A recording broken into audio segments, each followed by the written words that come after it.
જય શ્રી કૃષ્ણ, જય દ્વારકાધીશ મિત્રો. આજે આપણે અધ્યાય 17નો 14મો શ્લોક સમજીશું. દેવદ્વિજ ગુરુ પ્રજ્ઞા પૂજનમ શૌચમ મા વર્જનમ બ્રહ્મચર્યમ મહિષાચ શારીરમ તપ ઉચ્યતે. પરમેશ્વર, બ્રાહ્મણો, ગુરુ તથા માતા પિતા જેવા વડીલોની પૂજા કરવી અને પવિત્રતા, સરળતા, બ્રહ્મચર્ય તથા અહિંસાનું પાલન કરવું એ શારીરિક તપ કહેવાય છે. ભગવાને તપના પ્રકાર દર્શાવ્યા છે. પ્રથમ તેઓ શરીર દ્વારા કરાતા વ્રત તપ દર્શાવે છે, વર્ણવે છે.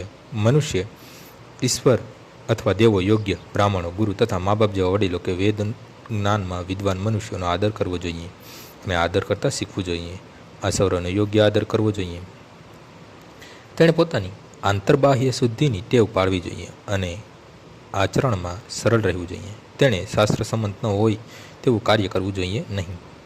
તેણે લગ્નની બહાર જાતીય જીવન ભોગવવું જોઈએ નહીં, કારણ કે શાસ્ત્રોમાં માત્ર લગ્ન જીવન માટેની જ છૂટ આપેલી છે, અન્યથા નહીં.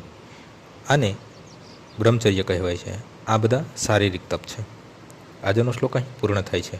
આવતીકાલે ફરીથી સવારે 6 વાગ્યે મળીશું. જય શ્રી કૃષ્ણ.